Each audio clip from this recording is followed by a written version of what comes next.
ఒకటి అపోస్తుల కార్యంలో మాత్రమే ఆమేన్ అనే మాట లేదు. ఎందుకంటే అపోస్తుల కార్యంలో ఇంకా మనం కంటిన్యూ చేయాలని, అంటే ఆ శిష్యులు ఆ రోజులలో సువార్తను ప్రకటించి వేరే వేరే ప్రాంతాలకు వెళ్ళి యేసుక్రీస్తు యొక్క సువార్తను ప్రకటించారు. అండ్ అక్కడ అపోస్తల కార్యంలో ఆమేన్ అనే మాట లేదు. ఎందుకు లేదు అంటే ఆ యొక్క సువార్త పనిని మనం కొనసాగించాలి. So Jessica, so in the whole new testament you find the word amen at the end of the book, but only one book you don't have the word amen, that's the Acts of the Apostle, because God wants us to continue the work which apostles have left in Acts of the Apostles. So therefore we all should loudly and heartfully we should say amen. Shall we say amen? Amen. Amen. Praise the Lord. తిరిగి ఈరోజు ప్రతాప్ వాళ్ళ sister కూతురు కదమ్మా మీరు okay, Pratap వాళ్ళ sister గారు, వాళ్ళ నళిని వాళ్ళ కూతురు అండ్ వాళ్ళ హస్బెండ్, వాళ్ళ పిల్లలు మన మధ్య రావడం చాలా సంతోషం. మీ అందరికీ వందనాలండి. తక్కిన వాళ్ళకి కానీ అందరికీ ప్రభు నామంలో మీకు వందనాలు. ప్రియులరా, 8 నుంచి ప్రైజ్ ఉండండి. 8 నుంచి 9 సర్వీసే బాగుంది అనిపించింది నాకు. ఎందుకంటే సార్ అందరు బాగా వచ్చేవారు సార్ 8 నుంచి 9కి. అదే సార్, ఏదో మనం కొద్దిగా గ్రేస్ పీరియడ్ ఇద్దాం అనుకున్నాను. అయినా కానీ సంతోషం మీరు రావడం ప్రియులరా. ఎందుకంటే నార్మల్గా మనకు ఒక టెండెన్సీ ఏంటంటే 1 గంట లేట్ వెళ్తే ఏం కాదు లేని ఒక టెండెన్సీ మన అందరిలో ఉంటుంది ప్రియులరా. కానీ మనం అది కొద్దిగా ఓవర్కమ్ చేసి దాన్ని మనం గెలిచామనుకుంటాం, చాలా ధనులం అవుతాం ప్రియులరా. ఎందుకంటే దేవుడు వాక్యంలో రాయబడింది, మన దేవుని సన్నిధికి నిర్లక్ష్యంగా ఆలస్యంగా రావడము అది మంచిది కాదంటాం. ఎన్ని కారణాలైనా ఉండొచ్చేమో కానీ మనము ఊర్లోకి వెళ్ళినప్పుడు కదా పొద్దున్నే లేచి వెళ్తాము, అండ్ మనం జాబ్స్కి వెళ్ళినప్పుడు ఉదయాన్నే లేచి వెళ్తాము, మనం స్కూల్స్కి కాలేజెస్కి వెళ్ళాలన్నప్పుడు 4 గంటలకు 5 గంటలకు లేచి కదా వంట చేసుకొని కరెక్ట్ బస్సు పట్టుకుంటాం, లేకపోతే మన జీతం కట్ అవుతుంది కదా. ఇలా ప్రతిదానికి మనము ఇంపార్టెన్స్ ఇచ్చి ఉదయాన్నే వస్తాం. కానీ దేవుని సన్నిధికి మనం కొద్దిగా నిర్లక్ష్యం చేయడము అది రాబోయే దినాలలో మనం పిల్లలకైనా చెడు ఎగ్జాంపుల్ ఉంటున్నాం. కాబట్టి పిల్లల ఒక మంచి ఎగ్జాంపుల్ మనం ఉదాహరణ దేవుడి కొరకు పెడదాం. పిల్లల మందిరానికి సరైన సమయం వస్తాము. అండ్ మనం వచ్చే మందిరంలో మనం దేవుని వాక్యానికి లోబడుకుంటే రేపు ఏ మందిరానికి వెళ్ళినా కానీ అదే నేచర్ ఉంటుంది. కాబట్టి మనలో మార్పు ఉండదు. అంటే ఇంగ్లీష్లో కన్నడలో ఒక సామెత ఉంది పిల్లల, అదేంటంటే పుట్టిన గుణము కాల్చినదని బోధంట. అట్లా కొన్నిసార్లు అంటే మనకు ఆ అలవాటు ఒకసారి పడ్డదనుకుంటే పిల్లల ఇంకా చాలా చాలా కష్టం. సో మరి ముఖ్యంగా మన ఫెలోషిప్కి వచ్చి ప్రతి ఒక్కరికి ప్రభు నామున నేను ఒక రిక్వెస్ట్, అందరూ సరైన సమయం ప్రయత్నం చేయండి. 8 నుంచి దేవుడు మనము 9 చేసినాం కాబట్టి మీరు అడ్వాంటేజ్ తీసుకోకుండా కరెక్ట్ 9 o'clock వచ్చేదానికి ప్రయత్నం. ఆరాధన చాలా మంది మిస్ అయ్యారు. సో ఆరాధన మిస్ అయ్యి కరెక్ట్ దేవుడి వాక్యాన్ని వినడానికి అది మంచి బ్లెస్సింగ్. సో కాబట్టి ప్రయత్నం చేద్దాం ప్రియులరా. ప్రభు నామున నేను మీ అందరికీ ఒక రిక్వెస్ట్ పెడుతున్నాను. రైట్, ఈరోజు ప్రియులరా మనకు ఒక చిన్న వాక్యాన్ని కొంచెంసేపు ధ్యానించుకుందాము. మత్తయి సువార్త 18వ అధ్యాయము 14వ వచనం మనం తీసుకుందాం ప్రియులరా. ఈరోజు నా యొక్క అంశం ఏంటంటే, today's my topic is humble yourself in the sight of God and even in the sight of people. మనుషుల ముందు దేవుని ముందు మనల్ని మనం తగ్గించుకుందాము అనే ఒక అంశం మీద దేవుడు తన వాక్యం ద్వారా మనతో మాట్లాడుతున్నట్టు మనందరము సిద్ధపడదాము. మనమందరం లేఖనాలు తీసుకున్నట్లయితే మత్తయి సువార్త 18వ అధ్యాయం 14వ వచనం ఒకసారి చదువుకుందాం ప్రియులారా. ప్రతి ఒక్కరు మీ బైబిల్ చూడండి. Today's my topic is if we humble ourselves then God will exalt us.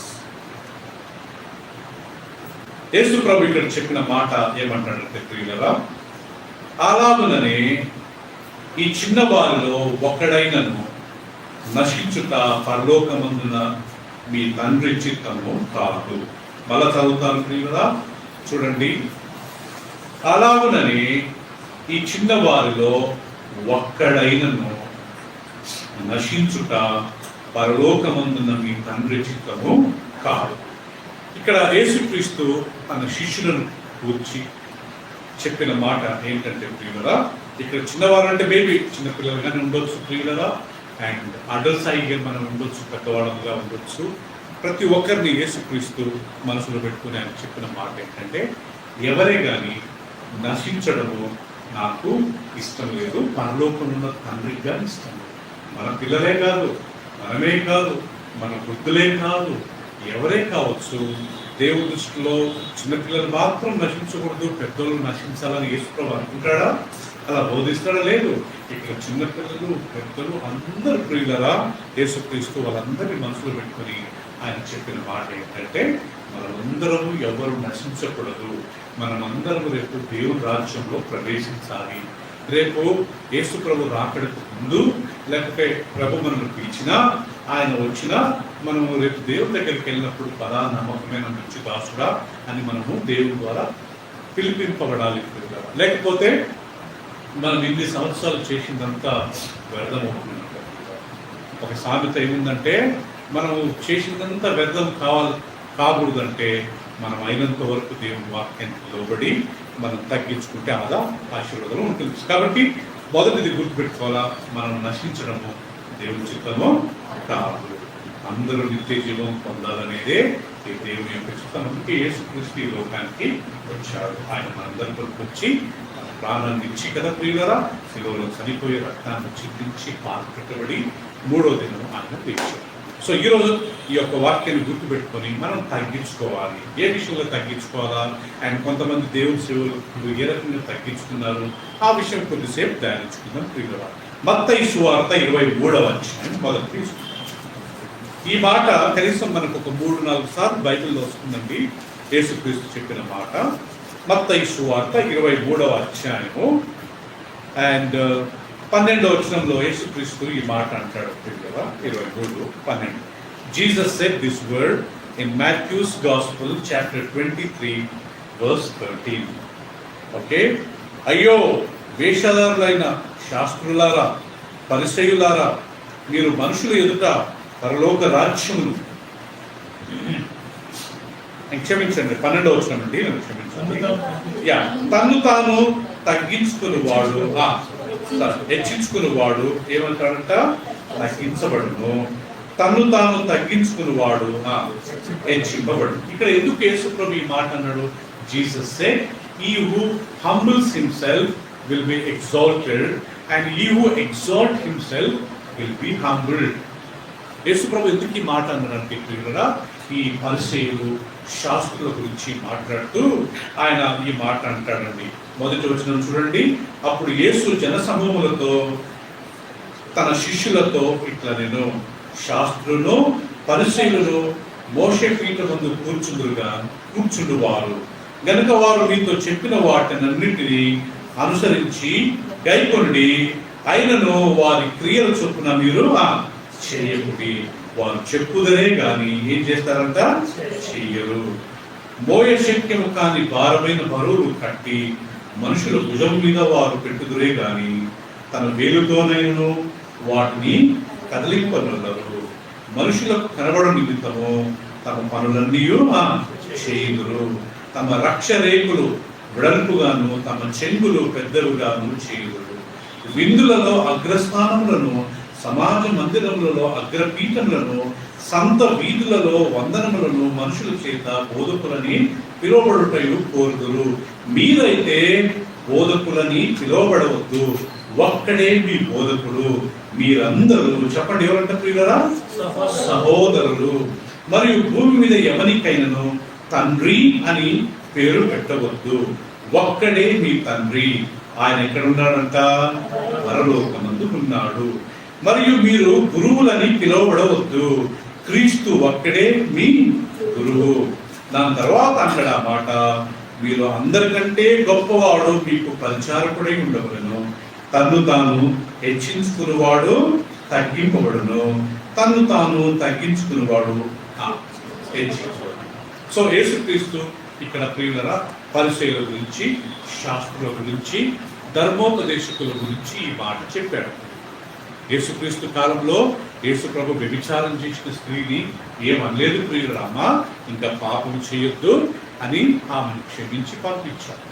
దొంగలంగానే యేసుక్రీస్తు క్షమించి, నేడు నువ్వు నాతో కూడా ఎక్కడ ఉంటావు, పరదేశంలో ఉంటావు అని చెప్పి ఆయన కానీ క్షమించాడు. కానీ యేసు ప్రభు కోప్పడ్డది ఎవరి మీద అంటే, మేము కానీ క్రైస్తవులము, మేము కానీ యూదులము, మేము కానీ ధర్మోపదేశకులము, మేము కానీ బైబిల్ తెలుసు అని చెప్పి ఈ బైబిల్ పట్టుకుని నటన చేసే వారిని యేసు ప్రభు చాలా కోపగించాడట ప్రియుల.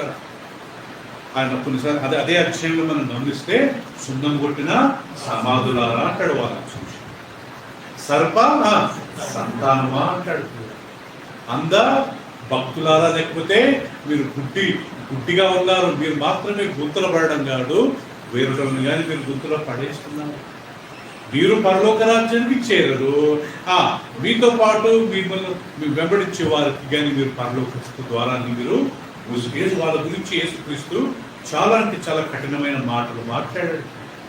ఎందుకంటే వాళ్ళందరూ నటించే జీవితము జీవిస్తున్నారు కాబట్టి.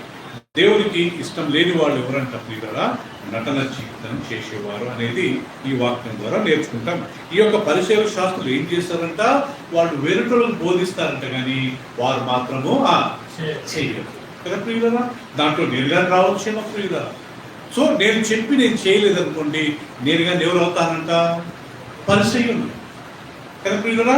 వాళ్ళు మోయే శక్యము కాని భారములు ప్రజల మీద పెడతారు, వాళ్ళు మాత్రం చేతితో ఒక చిన్న బండ లేకపోతే చిన్న రాయిని తొలగించాలని యేసుక్రీస్తు వాళ్ళ గురించి చెప్తున్నాడు.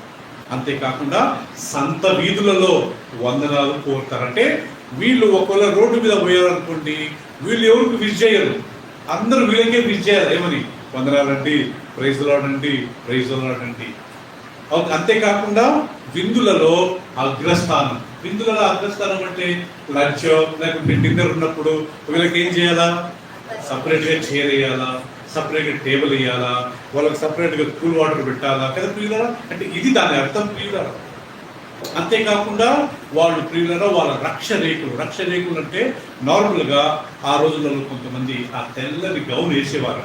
ఈ రోజుల్లో మనం వేసుకుంటాం కదా మన పాస్టర్లు కొన్ని చర్చెస్లో, ఆ తెల్లని గౌన్ వేసుకుని ఒక సిలువ వేసుకుని వాళ్ళ రెండు చేతులు అన్నారనుకోండి ప్రియులరా, ఆ రెండు చేతులకు అన్నప్పుడు ఆ యొక్క రక్ష రేకులు ఆ బట్టంతా ప్రియులరా ఏదో ఒక పెద్ద దేవదూత నిలబడినట్టుగా వాళ్ళకి కనబడుతుందంట. సో వాళ్ళ రక్ష రేకులు కానీ వాళ్ళు వెడల్పు చేసుకుంటారంట. సో ఇది ప్రియులరా. అంతేకాకుండా వాళ్ళు వేరేటోళ్ళకు బోధిస్తారే కానీ వాళ్ళు మాత్రము చేయరని చెప్పి, అండ్ వాళ్ళను బోధకులారా అని పిలవాలని వాళ్ళకి ఆశ. నేను బాగా గుర్తుంది ప్రియులారా, నేను కర్ణాటకలో బెల్గాం అనే ప్రాంతంలో ఉండేవాడిని. అక్కడ మేము ఒక ఇంటికి వాక్యం చెప్పడానికి వెళ్ళినప్పుడు మాతో పాటు ఒక మిషనరీ ఉండేవాడు. ఆయన ఆల్మోస్ట్ అప్పటికి ఒక 20 years, నాకు 18 years ఉంటాయి. మేము ఒక ఇంటికి వెళ్ళాము. ఇంటికి వెళ్ళినప్పుడు ఒక పెద్ద మనిషి కదా ఆనంద్ గారు, ఒక 70 సంవత్సరాలు, ఆమె మాట్లాడుతూ సాల్మోన్ బాగున్నారంటే, ఆంటీ ఏంటి సాల్మోన్ అంటారు, పాస్టర్ అంటున్నాడు సార్ ఆయన. నాకు అక్కడి నుంచి చాలా బాధ అనిపించేది. ఆమె మన అమ్మమ్మల ఏజ్ ఉందని ఆమె మనలో సాల్మోన్ అని పిలిస్తే ఏం తప్పు ఉందండి? ఎక్కడుంది బైబిల్లో? బైబిల్ ఎంత క్లియర్ రాయబడింది, బోధకులారా అని మీరు పిలువబడవద్దు. ఎవరన్నా పిలిస్తే నేను చెప్పాలంట, మమ్మల్ని బోధకులారని పిలవద్దండి, బ్రదర్ అండి అంతే, లేకపోతే మీరు పెద్దోళ్ళైతే నా పేరు తీసుకోండి అని చెప్పాలా, కానీ మనం బోధకులారా అని పిలిపించుకోకూడదంట. గురువులారా అని మనం అసలు చెప్పాడు కదా యేసుక్రీస్తు, మీకు ఒక్కడే గురువు, ఆయనే యేసుక్రీస్తు. Don't call anybody as a teacher, you have one teacher. Don't call anybody as a master, you have only one master. ఇంకా దాని కింద అంటాడు, ఎవరిని కానీ తండ్రి అని పిలవద్దు కదా. మన చర్చెస్లలో మన బిషప్లను ఏమని పిలుస్తారు ప్రియులరా? ఫాదర్ కాదు, మన తెలుగు చర్చెస్లలో బిషప్ తండ్రి గారు, అయ్యగారు. ఓకే, అయ్యగారు ఓకే, నో ప్రాబ్లం. తండ్రి ఏంటి ప్రియులరా? ఇంకొక వాక్యంలో రాయబడింది, గురువులారా అని ఎవరిని మీరు పిలువబడవద్దు. మన గురువులు వచ్చి ఇప్పుడు వాక్యం చెప్తారు అని కొన్ని చర్చెస్లో చెప్తా ఉంటారు. అంటే వాళ్ళకి ఈ వాక్యం తెలియదో నాకు అర్థం కాదు.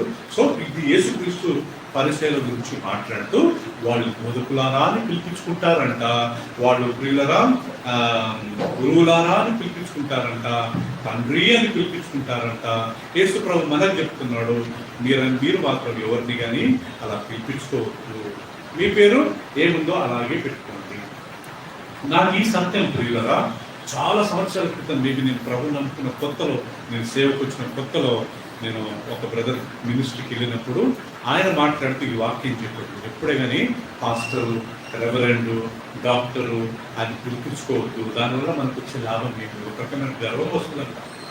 రైట్, పాస్టర్ నిధులు, రెవరెండ్ నిధులు అని కొంతమంది వేరేటోళ్ళను యూనో గట్టిగా మాట్లాడి చెప్తుంటారు. You don't call me bro my name, you call me pastor, you call me doctor, reverend అని పిలిపించుకోవాలా అని వాళ్ళకి ఆశ. కానీ యేసుప్రభు అంటాడు అలా పిలిపించుకోవాలి. దాని తర్వాత అంటాడు, ఒకవేళ మీరందరికీ నాయకులుగా ఉండాలంటే మీరందరికీ మొదట ఎలా ఉండాలంట, సేవకులుగా ఉండాలి. దాని తర్వాత ఆ మాట అంటాడు, ప్రియులరా తను తాను తగ్గించుకున్నవాడు హెచ్చింపబడతాడు, తను తాను హెచ్చించుకున్నవాడు ఏమవుతాడంట, తగ్గి. ఇప్పుడు అర్థమైంది కదా ప్రియులరా ఆ యొక్క మాట ఏ సందర్భంలో చెప్పాడో. సో కాబట్టి మనమందరం ప్రియులరా, ఇక్కడ నేను చాలాసార్లు చెప్పాను, మనం ఏ సేవకునైనా బ్రదర్ అని పిలిస్తే చాలా మంచిదండి. పాస్టర్ గారు అని పిలిచామనుకోండి, గురువులారా అని పిలిచామనుకోండి, బోధకులారా అని పిలిచామనుకోండి, మనము వాళ్ళని పాపంలో నెట్టేసి వాళ్ళ గర్వం వచ్చేసింది. వాళ్ళు మేమంతా వేరే స్టేజ్లో ఉన్నాము, మీరంతా కింద స్టేజ్లో ఉన్నారని ఒక రకమైన గర్వం వస్తుంది. అందుకని brother is the right word. నేను మొన్న రీసెంట్గా మా బాబుని చూడడానికి వెళ్ళినప్పుడు మేము ఒక చర్చ్లో వాక్యం చెప్పడానికి వెళ్ళాను. అక్కడ వాక్యం చెప్పిన తర్వాత అందరినీ కలిసినప్పుడు I was brother brother brother అంటున్నాను. ఒక ఆయన నా మీద చాలా కోప్పడ్డాడు సార్. కోప్పడి brother is a very bad word, you should not call brother అంటాడు అనమాట. నువ్వు ఆడొక పాస్ నిలబడి నేను first time I'm also hearing first time what is this man is talking. బ్రదర్ని పిలవద్దంట, మరి ఏమని పిలవాలంట? ఆయన ఇండైరెక్ట్గా ఆయన బాధ ఏంటి, నేను ఆయన పాస్టర్ని పిలవలేదని బాధ. తర్వాత మా బ్రదర్లో చెప్తున్నాడు, మా మిస్సెస్ అన్న Ray Simon he wants you to call him pastor, that is the reason it was very angry అన్నాడు. నేను చెప్పిన నేను నార్మల్గా ఎవరిని పాస్టర్ పిలవను. ఈవెన్ యూనో హెచ్పిసి చర్చ్లో కానీ పాస్టర్లు ఆడ దేవుని సేవకుడు ఉన్నారు, నేను అందరినీ బ్రదరే అంటాను. So brother is the right word. ఎవరన్నా ఎక్కడుంది బైబిల్లో? మొత్తం బైబిల్ అయ్యారు ఒకే ఒక స్థలంలో ఏమనుంది, పాస్టర్ అని. మొత్తం బైబిల్లో ఆది కాండం నుంచి ప్రకటన వరకు కాపర్లోనే ఉంది, కానీ ఆ వర్డ్ పాస్టర్ అనే మాట ఒకే ఒక స్థలంలో ఉంది. అది ఎక్కడంటే ఎఫెసీయులకు రాసిన పత్రిక 4వ అధ్యాయం 11వ వచనం. అందరు తీయండి ప్రియుగా.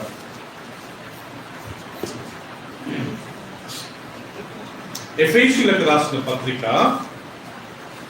ఇది తప్ప ఇంకా మనకి బైబిల్లో ఎక్కడన్నా పాస్టర్ అనే మాట ఉంటే మీరు నాకు చూపియండి ప్రియులరా.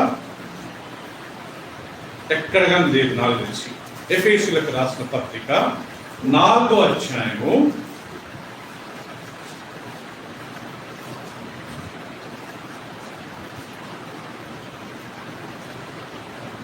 11వ వచనం. తెలుగులో 11 ఉంది, ఇంగ్లీష్లో 11 ఉంది. పరిశుద్ధులు సంపూర్ణమున్నట్లు క్రీస్తు శరీరము క్షేమాభివృద్ధి చెందుటకు పరిచర్య ధర్మము జరిగించుటకు ఆయన కొందరిని అపోస్తలులుగా, తర్వాత కొందరిని ప్రవక్తలుగాను, తర్వాత కొందరిని సువార్తికులుగాను, ఇంకా కొందరిని కాపరులుగాను, ఉపదేశకులుగాను నియమించారు. ఇక్కడ గమనించండి, సంఘములో ఆ యొక్క దేవుని యొక్క ప్రజలు సంఘమంతా అభివృద్ధి పొందాలని చెప్పి దేవుడు 5 రకమైన సేవకులను సంఘంలో పెట్టారు. అందుగారు ఎవరు ఈ 5 రకమైన సేవకులు? మరేమ గారు, ఒకటి అపోస్తులు. యేసు ప్రభు అపోస్తులుడు, 12 మంది శిష్యులు అపోస్తులుడు. ఈ అపోస్తులను ఎక్కడ వేసినా కానీ ఒక దేవుని సేవకుడు ఈ 5 మంది సేవకులను 5 ఫింగర్స్తో పోల్చాడు. అపోస్తులుడు థంబ్ ఫింగర్, బొటన వేలు, ఇది ఎంత బలం అంటే ఒక చేతికి ప్రియులరా, ఇది లేకుండా మనం ఏ పనులు చేయలేము. సో అపోస్తులు ఎప్పుడే కానీ వాళ్ళు చాలా చాలా టాప్లో ఉంటారు. వాళ్ళు ఏ ఫీల్డ్లో వదిలినా వాళ్ళు చాలా సక్సెస్ఫుల్గా సేవ చేస్తారు. 12 మంది శిష్యులు అపోస్తులు, యేసుక్రీస్తు కానీ అపోస్తుడే. ఓకే, రెండవది ప్రవక్తలు కదా ప్రియులరా, కొందరిని అపోస్తులు గాను, రెండవది కొందరిని ఏం చేశాడంటే దేవుడు ప్రవక్తలు గాను. నెక్స్ట్ ఫింగర్ ఏది వస్తుంది? తమ్ తర్వాత ఇండెక్స్ ఫింగర్, నార్మల్ గా చూపుడు వేలు అంటారు దీని కదా. సో ప్రవక్తల పని ఏంటి తెలుసా? నువ్వు చేసేది పాపము. ప్రవక్త నార్మల్ గా చాలా గట్టిగా, చాలా స్ట్రాంగ్గా, స్ట్రైట్ ఫార్వర్డ్ చెప్తారు, నువ్వు చేసేది పాపము. ఏలియా, ఎలీషా వాళ్ళు ఎంత స్ట్రాంగ్ గా చెప్పేవారు తెలుసా ప్రియులారా. అదేలాంటి సేవ బాప్తిస్మం ఇచ్చి యోహాను చేశాడు. యోహాను ఏం చేశాడు ప్రియులారా? బాప్తిస్మం ఇచ్చి యోహాను, హేరోదు అనే ఒక రాజు ఉండేవాడు. ఆయన తన సొంత తమ్ముడి భార్యతో అక్రమ సంబంధం పెట్టుకున్నప్పుడు యోహాను వెళ్ళి నువ్వు చేసేది తప్పని చెప్పి ఆయనను పాయింట్అవుట్ చేశాడు. ఆయన కోపం వచ్చి యోహాను జైలు వేయించి, నాకే చెప్తావా? లాస్ట్ ప్రియులరా మనకు తెలుసు ఏం చేశాడా? యోహాన్ని తలసేవ నుంచి. సో ప్రవక్తలు అంత ఎక్కువ కాలం బ్రతకరంట ప్రియులరా, ఎందుకంటే వాళ్ళ మెసేజ్ చాలా స్ట్రాంగ్ ఉంటుందంట, త్వరగా వాళ్ళు చంపబడతారని దేవుని వాక్యం. ఇర్మియా, యెషయా, they were very very strong profits ప్రియులరా. ఇర్మియా నాకు తెలిసి నీళ్లు లేని బావిలో ఆయన వాళ్ళని పడేసి చంపేశారు. యెషయాని రంపాలతో పోసి చంపారు, ఎందుకంటే వీళ్ళ message it was very very strong. ఇక్కడ రాయబడింది దేవుడు కొంతమందిని అపోస్తులుగా చేశాడు, కొంతమందిని ఎలా చేశాడు? సెకండ్ ఫింగర్ ప్రవక్తలుగా. గుర్తుపెట్టుకోండి ప్రియులరా, ఈ ఆర్డర్ చాలా ఇంపార్టెంట్. ఫస్ట్ థంబ్ ఫింగర్, మొదటిది బొటన వేలు, రెండోది చూపుడు వేలు, సో రెండోది పాయింటింగ్ ఫింగర్. మూడోది ఎవరంటే చూడండి ప్రియులరా, కొందరిని సువార్థికులుగాను. మూడోది ఎవరంటే ప్రియులరా, సువార్థికులు. సువార్థికులు ఏ ఫింగర్ తో పోల్చాడు? Tall finger, middle finger. అంటే సువార్థికుల పని ఏంటంటే వాళ్ళు కొత్త కొత్త స్థలానికి వెళ్ళి సువార్తను ఇంట్రడ్యూస్ చేయాలి. Very very tall. Billy Graham was an evangelist. కొంతమంది దేవుడు సేవకులు ప్రియుల, ఇప్పుడు ఎగ్జాంపుల్ బెన్నీ హేన్ అని కొంత ఒక ఆయన ఉన్నారు, ఆయన ఈజ్ ఇవాంజలిస్ట్. వాళ్ళ పని ఏంటంటే ఉదయ్ వాళ్ళు కొత్త స్థలానికి వెళ్ళి యేసు ప్రభువుని ఇంట్రడ్యూస్ చేసి ఆ నుంచి వెళ్ళిపోతారు. దెన్ కమ్స్ నెక్స్ట్ ఎవరంటే ప్రియుల చూడండి, కొందరిని సువార్థికులు గాను, తర్వాత కొందరిని కాపర్లు గాను. నెక్స్ట్ ఫింగర్ ఏది?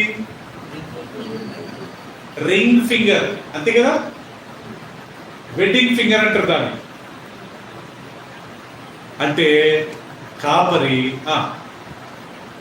సంఘంతో ఆయన ఒక మాట చెప్పాలంటే భార్య భర్తకున్న రిలేషన్షిప్, ఆ రిలేషన్షిప్ కాదు, నార్మల్గా ఈ వెడ్డింగ్ ఫిగర్ అనేది నార్మల్గా ప్రియులరా మనము భార్య భర్తల మధ్య పెళ్లి జరిగినప్పుడు ఆ దానికే మనం రింగ్ ఫిగర్ పెడతాం. సో పాస్టర్ అనే వ్యక్తి ఆ సంఘానికి ఒక కాపరి, ఒక తండ్రి అనుకుందాం. ఒకే ప్రియులరా, అందుకే బైబిల్లో రాయబడింది క్రీస్తును ఓకే దేంతో పోల్చాడంట ప్రియులరా? భర్తతో పోల్చారు. సంఘాన్ని దేంతో పోల్చారు? భార్యగా పోల్చారు. సో కాబట్టి నెక్స్ట్ ఫింగర్ ఏంటంటే ప్రియులరా కాపరి, లేకపోతే వెడ్డింగ్ ఫింగరు. దాని తర్వాత లిటిల్ ఫింగర్. లిటిల్ ఫింగర్ అంటే మనకు ఎప్పుడైనా చెవులో దురద పెడితే ఏ ఫింగర్ వాడతాము? Little finger. సో దురద పెట్టినప్పుడు ప్రియులరా మన చెవులు మనము క్లీన్ చేసుకోవడానికి ఈ ఫింగర్ మనం వాడతాము.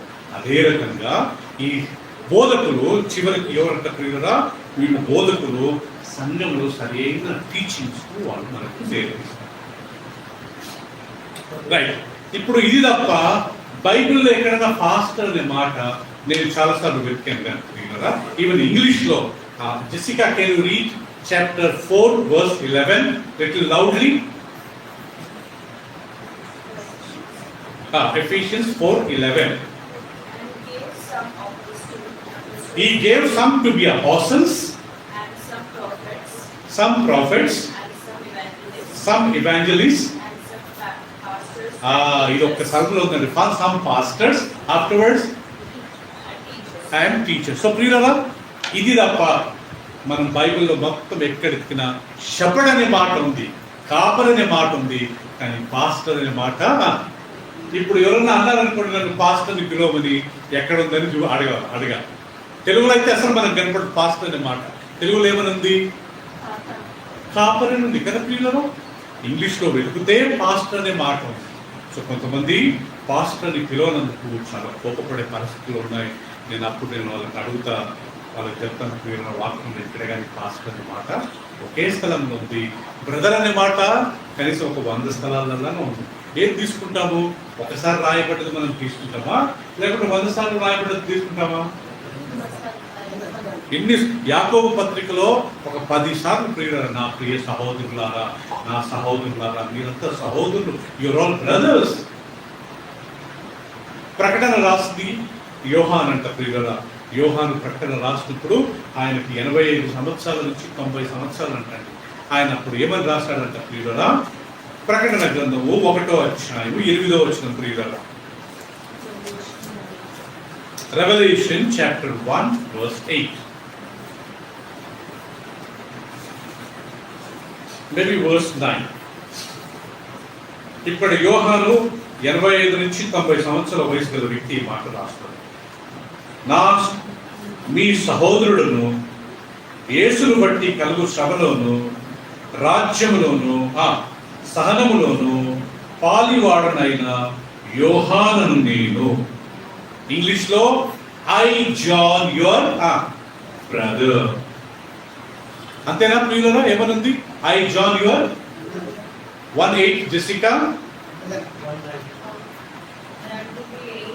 And now read from the beginning. I John Revelation 1 verse 8. 9 okay, 1:9. I John, who also am your brother. That's all. I John is not your uncle. I John not your pastor. ఎవరంటే I John your brother. ఇప్పుడు చెప్పండి ప్రియులారా, మనం ఒక సేవకులను ఏమని పిలవాలమ్మా? Try చేయండి next time. మీ pastor కోప్పడొచ్చేమో, కానీ ఈ వాక్యం చూపండి కదా ప్రియులారా. తప్పేం లేదు. మనం లేఖనాల ప్రకారం ఒక వ్యక్తిని బ్రదర్ని పిలిచినప్పుడు తను తగ్గించుకున్నవాడు ఏమవుతాడంట? హెచ్చింపబడతాడు. తను తాను హెచ్చించుకున్నవాడు తగ్గింపబడతాడు. ఇప్పుడు ఈ సందర్భంలో మనం ఒక 3 పేర్లు మనం దాన్ని ధ్యానించుకుందాం ప్రియుడు. మొదటిది అబ్రహాం. చెప్పండి, ఎవరంట మొదటి వ్యక్తి? అబ్రహాం. ప్రియులారా, దేవుని వాక్యం ప్రకారము, so we're taking few examples Jessica. Among them the first person Abraham. ఆయన మొదటి పేరు Abram, ABRAM, Abram. Abram Mesopotamia ప్రాంతానికి చెందిన వ్యక్తి. ఈరోజు మెసొపొటేమియాను మనం గమనిస్తే ఇరాక్ ప్రాంతం. అబ్రహాము పుట్టి పెరిగిన ప్లేస్ పేరు ఊర్. నేను మొన్న యూట్యూబ్లో చూసినప్పుడు ప్రియులారా, అబ్రహాం నివసించిన స్థలం అని చూస్తే మొత్తం ఎడారి. మేబీ అక్కడ ఇరాక్ ప్రాంతంలో మొత్తం ఎడారి కాబట్టి 45-50 డిగ్రీస్ చాలా నార్మల్గా ఉంటుంది. అలాంటి ప్రాంతంలో ఆయన పుట్టి పెరిగాడు. అబ్రహాం తండ్రి పేరు తెరహా. ఆయనకి 2 సహోదరులు ఉండేవారు. అబ్రహాం చిన్నప్పటి నుంచి ఏమయ్యాడు మనకు తెలియదు, కానీ ఆయనను బైబిల్లో ఇంట్రడ్యూస్ చేసినప్పుడు ఆయనకు 75 సంవత్సరాలు. దేవుడు అబ్రహాంతో అంటాడు, అబ్రహాము, నేను చూపించే స్థలానికి నువ్వు వెళ్ళు. నీ ప్రజలను, నీ బంధువులను, నీ చుట్టాన్ని అందరినీ వదులుకొని నేను చూపించే స్థలానికి నువ్వు వెళ్ళన్నప్పుడు అబ్రహాం వయసు ఎంత ప్రియులారా? 75. ఆదికాండం 12 ఒకసారి తీసుకుందామా ప్రియులారా? అంటే ఈయన ఏ రకంగా తగ్గించుకున్నాడు ఒక ఎగ్జాంపుల్ మనం ఈరోజు చూసుకుందామండి. యేసుప్రభు చెప్పినట్టుగా తాను తగ్గించుకున్నవాడు హెచ్చింపబడతాడు. ఈ రకంగా ఈయన తగ్గించుకున్నందుకు దేవుడు ఎంతో గొప్పగా హెచ్చించాడు. 12వ అధ్యాయం మొదటి వచనము, యెహోవా అబ్రహాంతో అంటున్నాడు, నీవు లేచి నీ దేశము నుండి, నీ బంధువుల యుద్ధ నుండి, నీ తండ్రి ఇంట నుండి బయలుదేరి నేను నీకు చూపించు దేశంకు వెళ్ళు. నిన్ను గొప్ప జనముగా చేసి నిన్ను ఆశీర్వదించి నీ నామమును గొప్ప చేయుదును.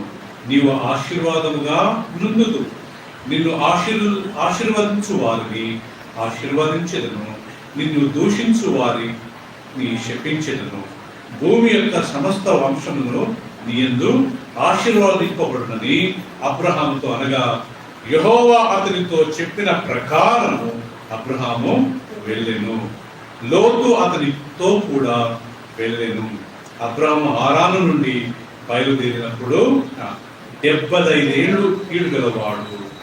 అబ్రహాం తన భార్య అయిన సారాయి తన సహోదరుని కుమారుడైన లోతును హారానులో తానును వారును అర్జించిన యావత్తు శాస్తిని, వారు సంపాదించిన సమస్తము పైన వారిని తీసుకుని కానాను దేశమునకు వెళ్ళుటకు బయలుదేరి కానాను దేశమునకు వచ్చి. ఇది మొదటిసారి అబ్రహామును దేవుడు పిలిచినప్పుడు ఆయన వయసు ఎంత అంట? 75. First time God is speaking to him. దానికన్నా ముందు అబ్రహాం 60 సంవత్సరాలప్పుడు 50 సంవత్సరాలప్పుడు మనం ఆయన ఇక్కడ గమనించండి. డైరెక్ట్ గా బైబిల్లో అబ్రహాం చూసినప్పుడు ఆయనకి ఎన్ని సంవత్సరాలు? 75. దేవుడు చెప్తున్నాడు, అబ్రహాం నేను చూపించే స్థలానికి నువ్వు వెళ్ళాలి. ఆయన భార్య, ఆయన సొంత అన్న కొడుకు లోతును తీసుకొని ఆయన ఆస్తినంతా తీసుకుని ఆయన బయలుదేరారు. అక్కడ మనం గమనించుకుంటాం. తర్వాత దేవుడు అబ్రహాంకు వాగ్దానం చేశాడు, నేను నీకు సంతానాన్ని ఇస్తాను. ఆయన పిల్లలు లేకుంటే. ప్రియులారా, అబ్రహాం ఎన్ని సంవత్సరాలు వెయిట్ చేశాడంట పిల్లల గురించి? ఎంతమందికి తెలుసలేదు? ఆయన దేవుడు పిలిచినప్పుడు 75 సంవత్సరాలు, వాగ్దానం చేసినప్పుడు 75 లేకుంటే ఒక సంవత్సరం అటు ఇటు. కానీ అబ్రహాంకు దేవుడు పిల్లలను అనుగ్రహించినప్పుడు, లేకపోతే సారాను దేవుడు దర్శించినప్పుడు, లేకపోతే ఆమె కుమారుడిని కన్నప్పుడు సారాకు 90 సంవత్సరాలంట, అబ్రహాంకు 100 సంవత్సరం. ఇప్పుడు చెప్పండి, ఎన్ని సంవత్సరాల తర్వాత దేవుడు ఆయన కుమారుడు ఇచ్చాడు? Very good, 25 years. 25 సంవత్సరాల తర్వాత కుమారుని అనుగ్రహించాడు. ప్రియులారా, మనందరికి తెలుసు లాస్ట్ దేవుడు ఆ కుమారుని కానీ బలి అడిగాడు. ఆయన అబ్రహాం కాదనకుండా దేవుడు ఇచ్చాడు. కానీ దేవుడు మరలా ఆపాడంటే వద్దుతో అవసరం లేదు. సో ప్రియులారా, అబ్రహాం ఆయన నడిచిన ఆ నడక దేవునితో ఎంత చక్కగా నడిచాడు తెలుసా ప్రియులారా. చివరికి అబ్రహాం బైబిల్ ప్రకారం రవీందర్ గారు ఆయనను బైబిల్ రాయబడింది, ఆయన విశ్వాసులకు తండ్రి. రోమిలకు రాసిన పత్రిక 4:15 ఉంది. ఆయన విశ్వసించే మనందరికీ ఆయన తండ్రి. Is a father of faith. Secondly, is a father of Jewish people. ఆయన ఇశ్రాయేలీయులకు లేకపోతే యూదులకు తండ్రి.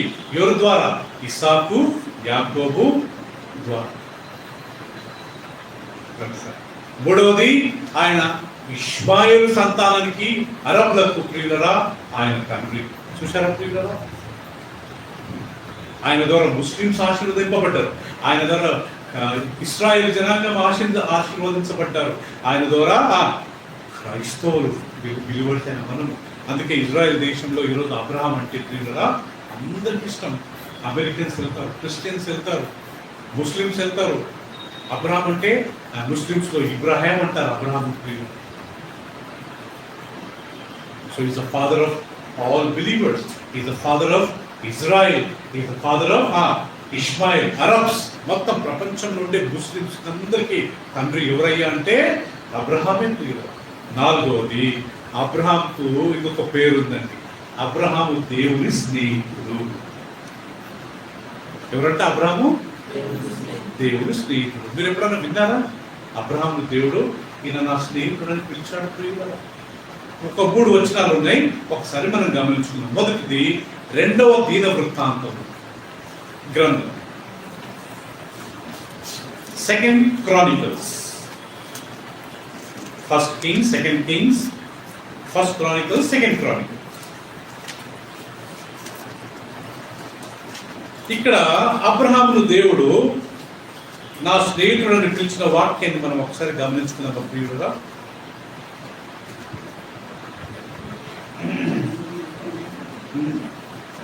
ఇరవయో అధ్యాయము 7వ వచనం అండి. 2nd Chronicles, 2వ దీన వృత్తాంతములు 20వ అధ్యాయం 7వ వచనం. నేను చదువుతాను, దయచేసి మీరు అందరు గమనించండి ప్రియులారా. మీకు వాక్యం. నీ జనులైన ఇశ్రాయేలు ఎదుట నుండి ఈ దేశ కాపురస్తులను తొలివేసి నీ స్నేహితుడైన అబ్రహాము యొక్క సంతతికి దీనిని శాశ్వతంగా నిచ్చిన మా దేవుడవు నీవే. ఇక్కడ యెహోషాపాతు దేవుడికి ప్రార్థన చేస్తూ, అయ్యా ఇదిగో ఈ యొక్క జనాంగం అంతటి నాయన వెళ్ళగొట్టి ఈ యొక్క దేశాన్ని మీరు ఇశ్రాయేలు జనాంగానికి ఇచ్చారు, మీ స్నేహితుడైన అబ్రహాము సంతానానికి మీరు ఇచ్చారు. ఇక్కడ యెహోషాపాతు దేవునికి ప్రార్థిస్తూ ఈ మాట అంటాడు, నీ స్నేహితుడైన చెప్పండి ఎవరు? అబ్రహాము. ఎవరంటే అబ్రహాం దేవునికి ప్రియులరా? ఇష్మాయిలుకు మాత్రమే ఆయన దేవుడు కాదు, ఇశ్రాయేల్ జనాంగానికి మాత్రమే దేవుడు కాదు, విశ్వాసులమైన మనకు మాత్రమే ఆయన తండ్రి కాదు, plus is a friend of God. దేవునికి గానీ ఆయన స్నేహితుడు అంట. రెండో వాక్యం యెషయా గ్రంథం చూసుకుంటాం.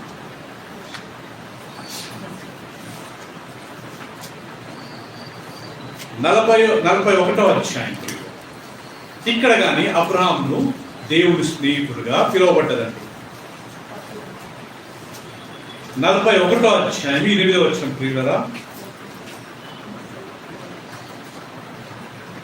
41:8 నా సేవకుడునైనా ఇశ్రాయేలు, నేను ఏర్పరచుకున్న యాకోబు. దాని తర్వాత అంటాడు, నా స్నేహితుడైన అబ్రహాము సంతానమా.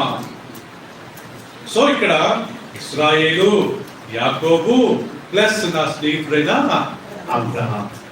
అర్థమైంది కదా ప్రియులారా? రెండోసారి మనం గమనిస్తాము, బైబిల్లో దేవుడు అబ్రహాంను నా స్నేహితుడు అని పిలిచాడు. జస్ట్ ఇమాజిన్ సలాం గారు, దేవుడే ఒక వ్యక్తిని పట్టుకుని ఈయన నా స్నేహితుడు అంటే ఎంత భాగ్యమండి, ఎంత ధన్యత ప్రియులారా. మూడోసారి క్రొత్త నిబంధనలు రాశారండి, అబ్రహాము దేవుని స్నేహితుడు అని. యాకోబు పత్రిక ఒకసారి తీసుకుందాం ప్రియులారా.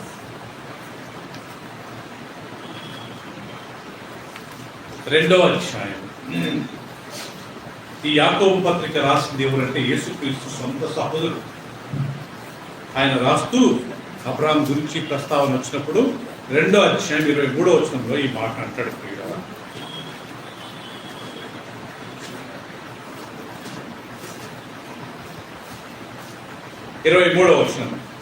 మేబీ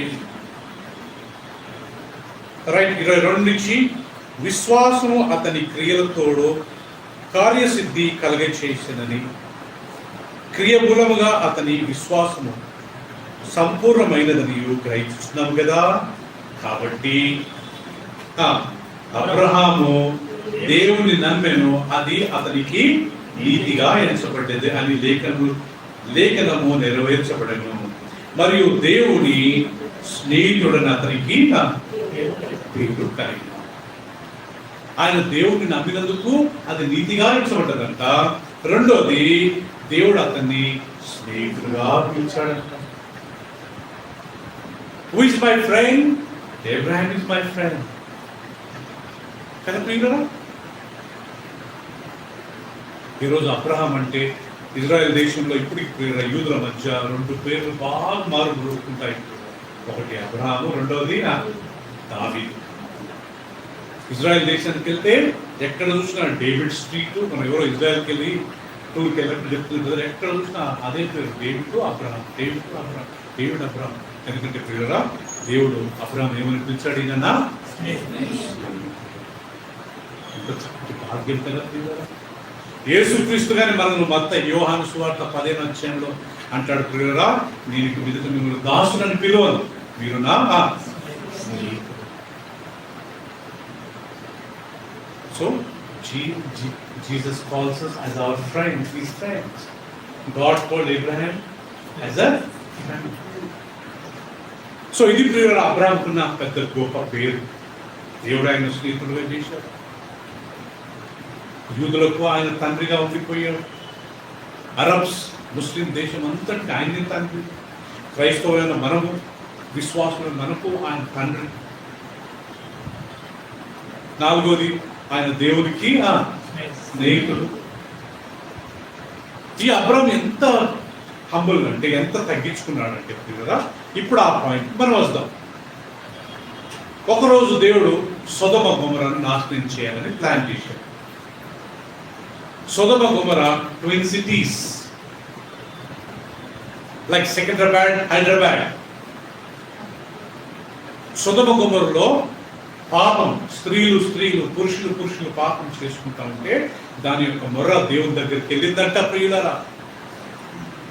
చెడు చేసిన దేవుని దగ్గరికి వెళ్తుంది, మంచి చేసిన దేవుని దగ్గరికి వెళ్తుంది. ఇది మనం మర్చిపోకూడదు. యోనా దగ్గరికి యోనా నినివే పట్టణం యొక్క పాపం నా దగ్గరికి వచ్చేసిందయ్యా, నువ్వు వెళ్ళి వారిని హెచ్చరించలేకపోతే నేను వారిని నాశనం చేస్తా. చూసారా, వాళ్ళు చేసిన పాపం దేవుని దగ్గరికి వెళ్ళింది.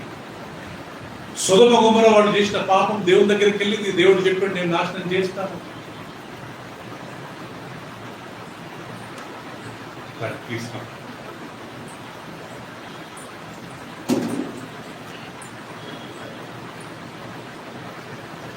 మూడవది ప్రియులారా, కొర్నేలియస్ అపోస్తలుల కార్యములు 10వ అధ్యాయంలో ఆయన చేసిన ప్రార్థనలు, ఆయన చేసిన ధర్మకార్యాలు ఎక్కడ పోయినాయంట? తెలియదు కదా.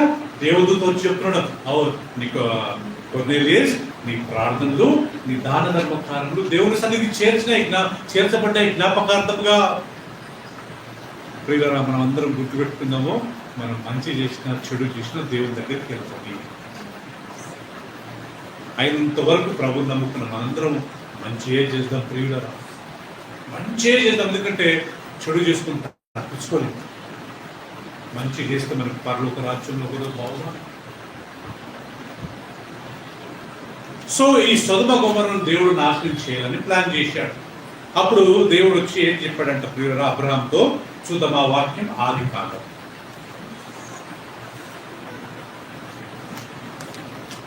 18వ అధ్యాయం. ఇప్పుడు సొదొమ గొమొరను నాశనం చేయకముందు దేవుడు అబ్రహామును కన్సల్ట్ చేశాడు, సంప్రదించాడు. అబ్రహాము, నేను ఇంత గొప్ప కార్యం చేయబోతున్నా, ఇంతమందిని నాశనం చేయబోతున్నాను, నీకు ఎందుకు నేను నీకు మరుగు చేయలేను ఈ విషయాన్ని. I cannot hide it. 18వ అధ్యాయం అందరూ తీసుకున్నాం ప్రియులారా ఆదికాండము.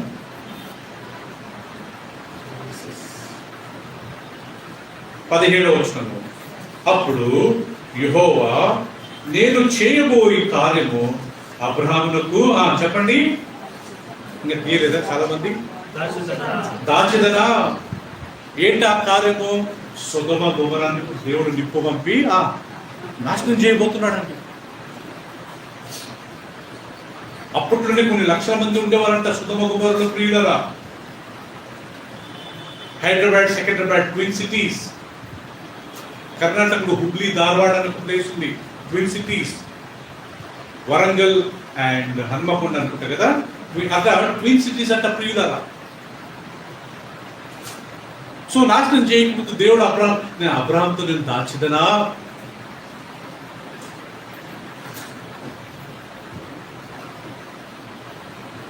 రైట్, 17వ వచనం మళ్ళీ చూసుకుందాం ప్రియులారా. అప్పుడు యెహోవా, నేను చేయబోయే కార్యము అబ్రహామునకు దాచెదనా. అబ్రహాము నిశ్చయముగా బలముగా గొప్ప జనమగును, అతని మూలముగా భూమిలోని సమస్త జనములను ఆశీర్వదింపబడును. ఎట్లనగా యెహోవా అబ్రహామును గూర్చి చెప్పినది అతనికి కలుగజేయనట్లు తన తరువాత తన పిల్లలను తన ఇంటి వారును నీతి న్యాయములను జరిగించుచు యెహోవా మార్గమును గైకొనుటకు అతడు వారికి ఆజ్ఞాపించినట్లు నేను అతని ఎరిగి ఉన్నాను. నేను మరి యెహోవా సొదొమ గొమొరలను గూర్చిన మొర్ర గొప్పది గనుకను వాటి పాపములు బహుభారమైనది గనుకను నేను దిగిపోయి నా యుద్ధ వచ్చిన ఆ మొర చొప్పునని వారు సంపూర్ణముగా చేతిలో చేసిరో లేదో సూచనలు. దేవదరం ఒకసారి చదవండి. మరియు యెహోవా సొదొమ గొమొరలను గూర్చిన మొర గొప్పది గనుకను వాటి పాపము బహుభారమైనది గనుకను నేను దిగిపోయి నా యొద్దకు వచ్చిన ఆ మొర చొప్పుననే వారు సంపూర్ణంగా చేసిరో లేదో చూసేదను. చేయని ఎడల నేను తెలుసుకుందనను. ఆ మనుషులు అక్కడి నుంచి తిరిగి సొదొమ వైపుకు వెళ్ళిరి. అబ్రహాము ఇంకా యెహోవా సన్నిధిని నిలుచుండెను. అప్పుడు అబ్రహాము సమీపించి ఇట్లనెను, దుష్టులతో కూడా నీతిమంతులను నాశనము చేయదువా? ఆ పట్టణంలో ఒకవేళ 50 మంది నీతిమంతులుండి నీడలా దానిలోనున్న 50 మంది మంత్రుల నిమిత్తమై ఆ స్థలమును నాశనము చేయక కాయవా? ఆ చొప్పున చేసి దుష్టులతో కూడా నీతిమంతులను సంపుట నీకు దూరమును గాక. నీతిమంతుని దుష్టులతో సమానముగా ఎంచుట నీకు దూరమవును గాక. సర్వలోకమునకు తీర్పు తీర్చువాడు న్యాయము చేయడని చెప్పినప్పుడు యెహోవా సొదొమ పట్టణములో 50 మంది నీతిమంతులు నాకు కనపడిన ఎడల వారిని బట్టి ఆ స్థలమంతటిని కాయుదునెను. అందుకు అబ్రహాము ఈ వాక్యం చూడండి. అందుకు అబ్రహాము ఇదిగో ధూళియు బూడిదనైన నేను ప్రభుతో మాట్లాడ తెగించుచున్నాను. చాలండి. బూడిదయు ధూళైన నేను నీతో మాట్లాడడానికి నేను అంత ధైర్యమా నాకు? I'm not very daring to talk to you. మీరు ఒకసారి గమనించండి. దేవుడు అంటున్నాడు, అబ్రహాం నేను సొదొమ గొమొర్రాను నాశనం చేస్తాను. ఈయన అంటున్నాడు, ప్రభు నువ్వు నాకు చెప్పడం ఏంటి ప్రభు? నేను ఎలాంటి వాడిని? ధూళి లాంటి వాడు. దేవుడు అబ్రహామును నా స్నేహితుడని పిలిచాడు. ఈయన యూదులకు తండ్రి, ఈయన ఇష్మాయిలీలకు లేకపోతే అరబ్స్ తండ్రి, క్రైస్తవులకు ఆయన ప్రియులరా మనకు తండ్రి.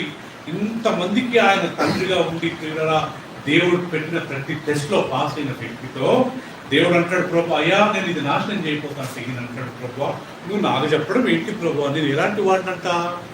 ధూళిని బూడిదనైన దుమ్ము ధూళినైన నాకు చెప్పడం ఏంటి ప్రభు? ఇదిగో అల్వాల్ ప్రాంతంలో దేవుడు నాశనం చేయాలన్నప్పుడు అబ్రహాం అంటాడంట, అయ్యా అల్వాల్లో 50 మంది ఉంటే నువ్వు ప్రభు నమ్ముకున్న వారు నీతిమంతులు ఉంటే వాళ్ళని నాశనం చేస్తావా? ప్రభు అంటాడు 50 మందిని చూపి. 50 మంది లేరు. ఆయన అన్నిటిని నెగోషియేట్ చేసుకుంటూ 40 మంది ఉంటే ప్రభు నువ్వు 40 మందిని చూపి ఆ 40 మందిని బట్టి నేను ఈ యొక్క దేశాన్ని ఈ పట్టణాన్ని నాశనం చేయను. సరే 30కి వస్తాడు, దాని కింద ఉంది ప్రియులరా. మరి 30 మంది ఉంటే ప్రభు సరే చూపి 30 మందిని. 30 మంది కానీ లేరు. సరే మరి 20 మంది ఉంటే 20 మంది కానీ లేరు. లాస్ట్కి ఎంతమందికి వస్తాడంట? 10 మంది. సో ప్రియులరా నా పాయింట్ ఇక్కడ అది కాదు. నా పాయింట్ ఏంటంటే ఆ అబ్రహాం అంత గొప్ప వ్యక్తి, దేవుడి చేత ఏర్పరచుకోబడ్డ వ్యక్తి. ఆయన అంటాడు ప్రియులరా ఈయన నా స్నేహితుడు, ఇతడు నా మిత్రుడు అని చెప్పిన వ్యక్తి. ఆయన దేవుని ఏమంటాడు, నేను ఆ దుమ్ములో ఏమన్నాడంట, నేను ఆ దుమ్ములో ఇక్కడ కూర్చొని మనం అందరం నేను ఒక్కసారి ఆలోచిస్తాం ప్రియులరా. మరి మనం ఎవరిది దేవుడు? అబ్రహాం అంత గొప్ప దేవుని సేవకుడు అంటాడు, ప్రభా నువ్వు నాకు చెప్పడం ఏంటి ప్రభా ఇన్ని రహస్యాలు? నేను దుమ్ము. సో మనం కానీ ప్రియులరా అలాంటి ఆత్మ కలిగి ఉంటే అది మనకు ఆశ. నేను దుమ్ము లాంటి వాడిని, నేను ధూళి లాంటి వాడిని, నాకు చెప్పడం ఏంటి ప్రభా? నాకు వివరించడం ఏంటి ప్రభా? ప్రియులరా ఇది మనం మనుషుల ముందే కాకుండా దేవుని ఎదుగునే కాకుండా మనం అయినంత వరకు మనుషులతో కానీ ఆ యొక్క యాటిట్యూడ్ ఉండాలనుకోండి. నేను ఏ పాటు వాడు కదా, మీరు మా ఇంటికి వచ్చి చెప్పేంత నేను అంత గొప్ప అయిన వాడు, ఎంత బాగుంటుంది ప్రియులరా అన్నమాట. నాకు అప్పుడప్పుడు కొంతమంది కాల్ చేసి, బ్రదర్ మీ లొకేషన్ పెట్టండి, మా బాబు పెళ్లి కార్డు ఇవ్వడానికి వస్తాను. ఎక్కడో పాప దూరం ఉంటారు, అంత దూరం మన గురించి రావడం ఏంటి? So me tell them brother even వాట్సాప్లో పెట్టండి sir photo, that's more than enough, I will come. అలా మనం చెప్తే ఎంత మంచిగా ఉంటుంది ప్రియులరా. వాళ్ళ ఇంటికి వచ్చి మనకి ఇవ్వలేదని మనం పోకుండా ఉంటే అది గర్వానికి సాధన కదా ప్రియులరా. ఉండొచ్చు మన ఇండియన్ ట్రెడిషన్ ప్రకారం ఇంటికి వచ్చి ఇస్తేనే కదా ప్రియులరా మనం పోవాలన్నట్టుగా, కానీ వాక్యం ప్రకారం అది కాదు. అనుకూలంగా లేదు, పాపం అంత దూరం రాలేదు, చిన్నపిల్లలు పెట్టుకుని ఆ రాత్రి మనకు ఒక కార్డు ఇవ్వడానికి 4-5 గంటలు పట్టుతుంది, మంచిది కాదు కదా. అక్కడ టైంలో నో ప్రాబ్లం బ్రదర్ చెప్పారు కదా కాల్ చేసి, నో ప్రాబ్లం వస్తాను కదా. అలా తగ్గించుకుంటే కూడా మనం దేవుడు ఆశీర్వదించడం మనం ఇందాక చదువుకున్నాం. తాను తగ్గించుకునేవాడు హెచ్చింపబడతాడు. నేనే గ్రేట్ అని చెప్పుకొని నాకు పిలవలేదు, నాకు ఇన్విటేషన్ ఇవ్వలేదు, నాకు చేతికి కార్డు ఇవ్వలేదు, నాకు వచ్చి చెప్పలేదు అని పోకుండా ఉన్నాం అనుకోండి ప్రియులరా, అది గర్వానికి సాధన. సో కాబట్టి ఇది ఒకటి. రెండో వ్యక్తి ఎవరంటే ప్రియులరా ఈ లోకంలో బాప్తీసం ఇచ్చు యోహాను. ఎంత తగ్గింపు అంటే ఈయన విషయంలో. ప్రియులారా, మనందరికి తెలుసు యోహాను తల్లిదండ్రుల పేరు జక్కరయ్య, ఎలిజబెత్. వాళ్ళు చాలా వృద్ధులైన తర్వాత ఈయన దేవుడు వారికి అనుగ్రహించారు. ఈ బాప్తిసం ఇచ్చు యోహాను పెద్దవాడైన తర్వాత ఆయన ఒంటె చర్మముతో బట్టలు ధరించుకునేవాడంట. ప్రియులారా, ఆయన అరణ్యంలో అడవి తేనె మిడుకలు తిని ఆయన అరణ్యంలోనే ఉండేవాడంట. ప్రియులారా, ఆయన అందరికీ బోధించి మీరు మారు మనసు పొంది ఒకే బాప్తిసం తీసుకుని మీ పాప క్షమాపణ నిమిత్తం అని చెప్పి ఆయన ప్రసంగం అందరూ వచ్చి బాప్తిసం తీసుకుంటున్నారు. ఈయన తల్లిదండ్రులు ఎవరు? ఈయన తల్లిదండ్రులు ప్రధాన యాజకులు. ఎక్కడ? యెరూషలేములో. జస్ట్ ఇమాజిన్, హైదరాబాద్ సిటీలో పెద్ద చర్చ్కి నేను పాస్టర్ అండి ఎగ్జాంపుల్ చెప్తున్నాను, నేను అక్కడ సేవ చేస్తున్నాను. నా కొడుకు ఎట్లుండాలా మాట అంటున్నాను, మంచి కారు తిరిగి కదా, మంచి డ్రెస్ వేసుకోవాలా. ఈ రోజుల్లో ట్రెండ్ అది ప్రియులారా. కానీ ఈయన ఎక్కడున్నాడు? అడవిలో. ఏం డ్రెస్ వేసుకున్నాడు? ఒంటె చర్మం. ఏం తింటున్నాడు? పిజ్జా, బర్గర్, తేనె మిడతలు. ఎంత సింపుల్ కదా కదా ప్రియులారా. యేసుక్రీస్తు ఆయన గురించి 2 మాటలు, చాలా చక్కటి మాటలు చెప్పాడు. అది ఒకసారి చూసుకున్నాం ప్రియులారా. బాప్తిసం ఇచ్చు యోహాను గురించి మత్తయి సువార్త 11వ అధ్యాయం 11వ వచనం. యేసుక్రీస్తే బాప్తిసం ఇచ్చు యోహాను గురించి ఈ మాట చెప్పాడండి. స్త్రీలు కనిన వారిలో, దేవుని ఒక నిమిషం అందరు తీరింది ప్రియులారా. మత్తయి సువార్త 11వ అధ్యాయం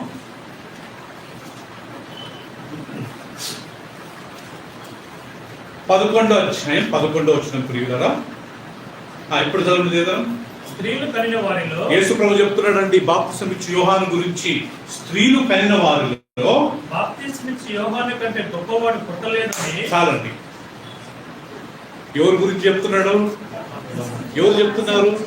యేసుక్రీస్తు దేవుడు లోక రక్షకుడు బాప్తిసం ఇచ్చు యోహాను గురించి చెప్తున్నాడు. స్త్రీలు కన్నవారులలో బాప్తిసం ఇచ్చు యోహాను కంటే గొప్పోడు ఈ లోకంలో లేడు. చరిత్ర ఆది కాండం నుంచి ఈ రోజు ఎవరు లేరు. అది ప్రియుల బాప్తిసం ఇచ్చు యోహాను యొక్క గ్రేట్నెస్. ఆయనకంటే గొప్పవాడు లేడు. ఎందుకు ఆయన గొప్పవాడు లేడంటే ప్రియులరా, ఆయన ఒక స్వరంగా వచ్చి యేసుక్రీస్తు అనే వాక్యం గురించి ఆయన ఇంట్రడ్యూస్ చేశాడు, పరిచయం చేశాడు. ఆయన తిండి చాలా సింపుల్గా తేనె మిడతలు తింటుకుని బతికేవాడు. ఆయన డ్రెస్ మంచి మంచి డ్రెస్సులు వేసుకోలేదంటండి, జస్ట్ ఒంటె చర్మములతో ఆయన ధరించుకున్న డ్రెస్. ఆ రోజుల్లో అడవి ప్రాంతంలో ఉండేవాడు. అందరికి వాక్యం చెప్పాడు. యేసు ప్రభు అంటాడు, స్త్రీలు కన్నవారిలో జాన్ ద బ్యాప్టిస్ట్ కంటే గొప్పవాడు లేదు. ఇంకొకసారి ఇదే యేసుక్రీస్తు బాప్తిసం ఇచ్చు యోహాను గురించి ఇంకొక మాట చెప్పాడు, చాలా బాగుంటుంది. యోహాను సువార్త 5వ అధ్యాయము 35వ వచనం. యోహాను సువార్త 5:35. అందరు తీసుంటారు. 5:35. అతడు, ఇప్పుడు యోహాను గురించి యేసుక్రీస్తు సాక్ష్యం ఇస్తున్నాడు. అతడు మండుచు ప్రకాశించిన దీపమై ఉండెను. చాలు. యేసుక్రీస్తు యోహాను గురించి చెప్తున్నాడు. అతడు మండుచు ప్రకాశించే దీపమై ఉన్నాడు. ఎవరు? బాప్తిసం ఇచ్చే యోహాను. ఇంగ్లీష్ లో చదువునా? Is a burning and shining lamp. మీరు ఒక్కరైనా గమనించిన ప్రియులరా, ఈ ల్యాంప్ లో ఉండే ఒక గ్రేట్నెస్ ఏంటంటే, ఒక ల్యాంప్ ఒక కాలుతున్నప్పుడు అది కలుగుతుంటదంట. ఓకే, దాంట్లో ఉన్న ఆ యొక్క వ్యాక్స్ లేకపోతే దాంట్లో ఉన్న ఆ పువ్వు చిన్న కరుగుతూ ఉంటుంది. ఇంత పొడుగున్న క్యాండిల్ లాస్ట్కు ఎండింగ్ వచ్చేస్తుంది. కానీ అది కరిగి కరిగి కరిగి తను తాను సాక్రిఫైస్ చేసుకుని ఏమిచ్చిందంటే ప్రజలకు చెప్పండి. సో బాప్తిసం ఇచ్చు యోహాను కానీ అలాంటి వ్యక్తి అని కొంతమంది ఉన్నారు ప్రియులారా, వాళ్ళ గురించి పెద్దగా పట్టించుకోరు, కానీ ఎప్పుడు వేరటోళ్ళ గురించే వాళ్ళకి చేస్తారు. వేరటోళ్ళనే వాళ్ళు ఎక్కువగా ఏదో ఒక రకంగా సేవ చేయాలి. సో బాప్తిసం ఇచ్చు యోహాను. కానీ ఇదే బాప్తిసం ఇచ్చే యోహాను గురించి మనందరికి తెలుసు ప్రియులారా. ఆయన పోయి ఆయన పోయి హేరోదు రాజు నీ యొక్క తమ్ముడు భార్యతో పాపం చేస్తున్నావు అన్నప్పుడు ఆయన పట్టుకుని చంపేశాడు.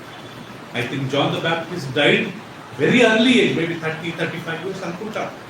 యేసు ప్రభు కంటే ఒక 6 నెలలు ఆయన పెద్దవాడు. ఇదే యోహాను ఇప్పుడు మనం ఇందాక చూసుకుంటే అబ్రహాము నేను దుమ్ము ధూళి లాంటి నువ్వెంటయ్యా నువ్వు నాకు చెప్తున్నావు అన్నట్టుగా ఈ యోహాన్ ఏమన్నాడు తెలుసా యేసుక్రీస్తు గురించి తీసుకుందామా ప్రియులరా?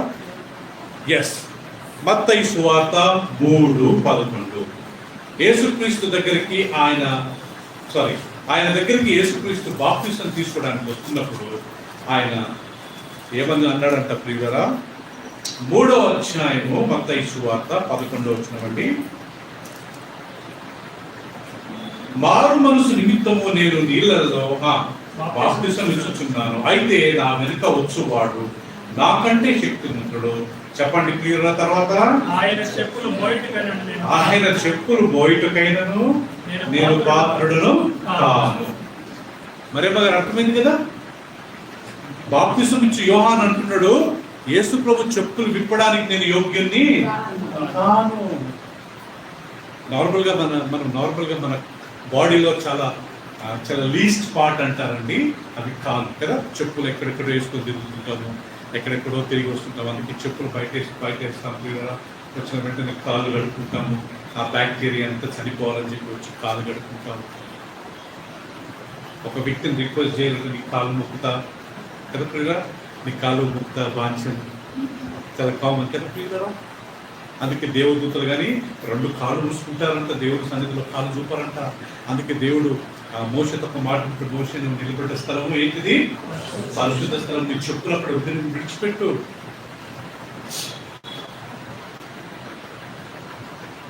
మనం చెప్పులు వేసుకోవడంలో తప్పేం లేదు, కానీ ప్రేయర్ అయ్యేటప్పుడు మనం చెప్పులు పైకి వదిలేస్తాం. ఎక్కడన్నా ముస్లిమ్స్ మీరు మాస్కి వెళ్ళి చూడండి, ఎవరన్నా చెప్పులు వేసుకుని లోపలికి వెళ్తారా?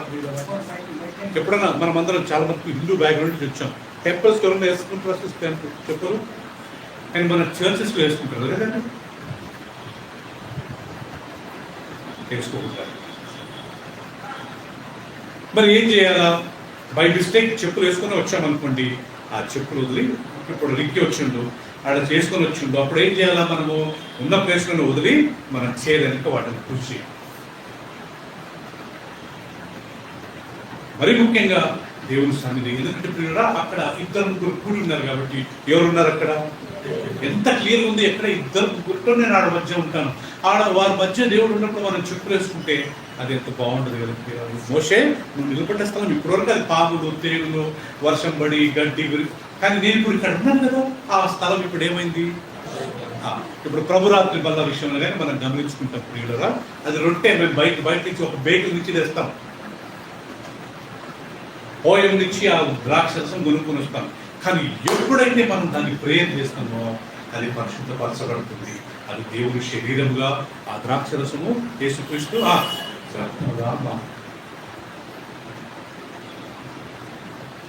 సో ప్రియులరా, రెండోది ఈ యోహాన్ అంటాడు ప్రియులరా, నేను యేసు ప్రభు కాళ్ళలో ఉండి చెప్పులు ఇప్పడానికి నేను యోగ్యుని. చివరికి ఇంకొక వాక్యం తీసుకుందామా? యోహాను సువార్త 3:30.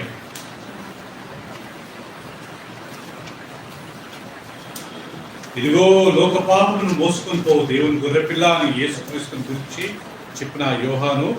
ఓకే, మళ్ళీ ఇంకొక మాట అంటాడండి 3వ అధ్యాయము 30వ వచనం.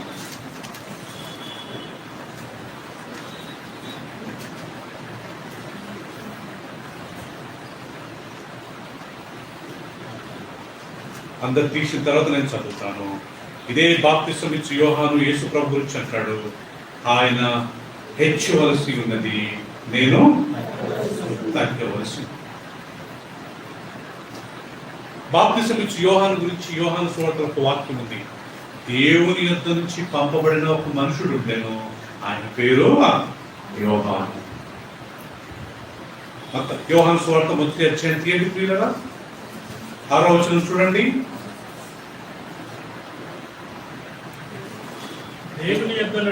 దేవుని యొద్ద నుండి పంపబడిన ఒక మనుషుడు ఉండేను, అతని పేరు యోహాను.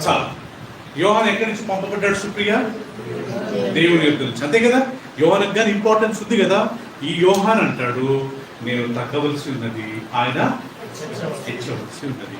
ఇంకొక స్థలంలో అంటాడు, సో ఆయన చెప్పులు విప్పడానికి I'm not worthy to remove sandals, ఆయన షూ విప్పడానికి కానీ నేను యోగ్యుని కాదు. మేము చిన్నగా ఉన్నప్పుడు మా డాడీ ఆఫీస్ నుంచి వస్తుండే షూస్ సాక్స్లు తీసుకోవడం కదా ప్రియులరా. We take very privilege. మా డాడీ చెప్పులు వదిలేను, షూ ఇప్పాను, నేను సాక్స్లు తీసేవాడిని. మా డాడీకి రోజు కాలు నొక్కేవాడు. ఆ రకంగా ఇక్కడ యోహాన్ అంటాడు, ఆ చెప్పులు విప్పడానికి కానీ నేను యోగ్యుని కాను. అంత తగ్గించుకుంటాడు. సో ఒకటి ప్రియులరా, మనం తగ్గించుకుంటే ఆ బైబిల్ ఏం రాయబడింది, హెచ్చింపబడతాం. దాంట్లో బెస్ట్ ఎగ్జాంపుల్ ఎవరంటే ప్రియులరా, అబ్రహాం. అబ్రహాం దేవుని స్నేహితుడు, అబ్రహాం యూదులకు తండ్రి, ఇష్మాయేలు లేకపోతే అరబ్స్ ముస్లిమ్స్ అందరికీ ఆయన తండ్రి, విశ్వాసమైన క్రైస్తవులకు మనకు ఆయన తండ్రి. లాస్ట్కు ఆయన దేవుని ముందు ఏమంటాడంటే, నేను తుమ్మును దేవుని యుద్ధ నుంచి పంపబడ్డ ఒక మనుషుడు ఉన్నాడు, ఆయన పేరు యోహాను. యేసుప్రభు అంటాడు, స్త్రీలు కన్నవారిలో ఈయన కంటే గొప్పవాడు ఎవరు లేరు. ఈయన మండుచు ఇతరులకు ప్రకాశించే ఒక దీపం.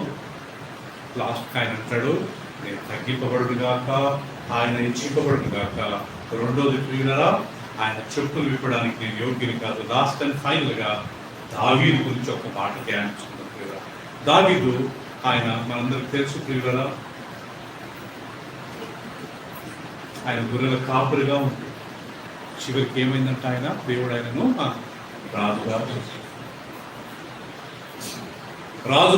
నార్మల్గా రాజులు ఏం చేస్తారు ప్రియులరా, వాళ్ళ రాజకీయ వాటిలో కొద్దిగా బిజీగా ఉంటారు. నరేంద్ర మోడీ లేకుంటే మన రేవంత్ రెడ్డి, వాళ్ళు ఎంత బిజీగా ఉంటారు ప్రియులరా. ఆ ప్రాజెక్టు ఈ ప్రాజెక్టు, ఇంతమందికి అన్ని వస్తువులు అవుతున్నాయా లేదా, గ్యాస్ అవన్నీ ప్రియులరా. సో దావీదు కానీ వాజ్ పొలిటికల్ లీడర్, కింగ్ కదా ప్రియులరా. హి వాజ్ కింగ్, ఆయన రాజు.